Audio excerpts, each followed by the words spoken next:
Today we welcome Danielle from Kenwood. Danielle, tell us about the MultiOne. The MultiOne is a fantastic new product combining all of Kenwood's experience in kitchen machines and food processors and making it into one machine. Tell us about the bowl tools, the 3 bowl tools you get. So with this machine you'll get a whisk, K-beater and then your dough hook. And what is the K-beater good for? The K-beater is good for doing things like cakes and pastries. Danielle, I noticed that the bowl tools don't go straight into the mixer, they go in at an angle. Why is that? So this works perfect with the 360-degree planetary mix in action, so it makes sure it reaches every single part of the bowl. Well, this is obviously the bowl, but what is this as well? This is the food processor which is sat at the top. So at the bottom you've got your mix zone, at the top you've got your prep zone. So 2 zones together, but can they work together? No, so you would, if you were using the mix zone, you would just use the mix zone. This wouldn't be sat on the top. You would have a cap on there. Okay. And the mixing zone will only work when that cap is on, is that correct? It will still work, but you shouldn't use them at the same time. It won't be able to work to its full potential. And what else do you get on the prep zone? So with the prep zone, you've got obviously your food processor, which comes with your 3 discs. Right. You get a knife blade as well, but then you can also use a centrifugal juicer, so that's great for making using your hard fruits like apples, making your juices. Or you've got a citrus juicer which will sit on the top, and then you've also got your glass blender as well. This machine does an awful lot of jobs in the kitchen. How do we control it? It's all controlled from the control dial which is at the side of the machine. It's a soft start variable speed dial. What does that mean? For example, if you're making some royal icing and you've put your icing sugar in the bowl and you ramp that straight up to a high speed, usually it would fly out of the bowl. With this, it will gradually work its way up to that speed. I noticed that the cap isn't locked. Will this machine still work? So this is quite a good feature for this machine. This is like a safety interlock. So if you've got a bowl tool in the bowl, it won't start because this isn't interlocked. You'll be able to tell that there's something not interlocked by the control dial because it will be flashing. So as soon as I lock that, it will stop flashing and you can carry on with the job you're doing. And what is this plastic lid? It's not so much a lid, it's a splash guard. So this, as we explained earlier with the icing sugar, this will still give you that extra bit of protection. The splash guard's really easy to get on and off, and that's because it's got a new bayonet fitting. Okay, and that make it more secure? Exactly. Also, it's got a feed tube, so when your machine's actually working, you can add more ingredients. Right, Danielle, what goodies are we going to make today? Today we're going to make homemade beef burgers. We're going to be using both the mix zone and the prep zone. Brilliant, let's go for it. Okay, so first we're going to use the mincer. And how much meat do we have in there? There's 400 grams in there. First I'm going to turn the machine to a medium speed and then we'll use the pusher to push the meat through. Okay.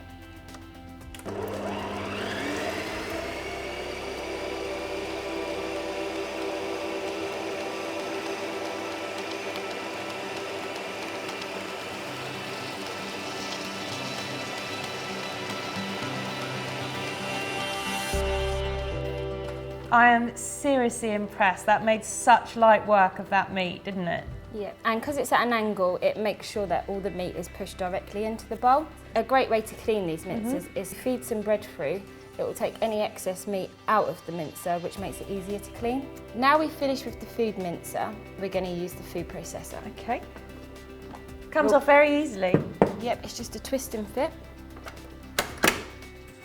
We can leave the bowl there because we can't use that at the same time as we explained earlier. So you can hear when the food processor is fitted because it will click, but it'll also tell you on the side by the control dial as well. Great, so now what? Now we're going to chop the onions. So we've got the knife blade already in there. So this is just one whole onion. And we're just going to chop this down until it's nicely chopped. I'm just going to use the pulse function for this. Okay.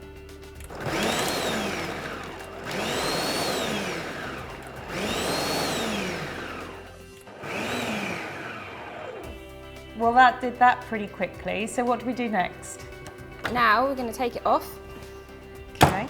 Remember to put our cap back on, otherwise the machine won't work. And then we need to add the onion to the bowl. Thank you. I'm going to take the knife blade out.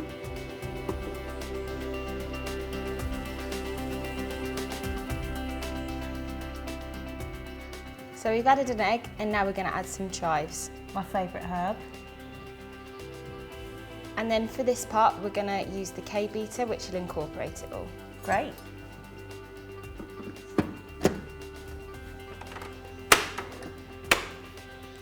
And then we'll use a medium speed.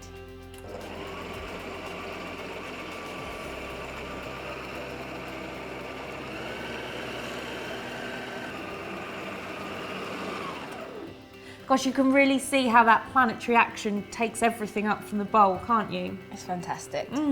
Now we've made the burger mixture, we're going to make them into patties and then place them under the grill for about 8 to 10 minutes.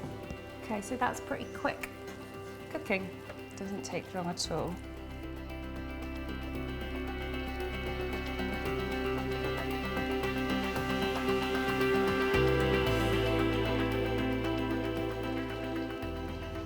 I got a hot tip, Danielle. If you make a depression in your patty, it won't swell up like a golf ball when you cook it. Okay, let's try it. So now we're going to pop these under the grill for about 8 to 10 minutes. And that would probably be rare, so maybe a bit longer if you wanted it well It done. all depends on how you want them cooked. Okay, great. Now our burgers are done. They look wonderful. So I'm just going to add a bit of cheese, some lettuce,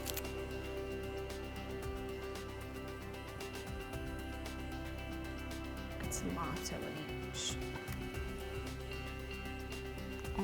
Lovely.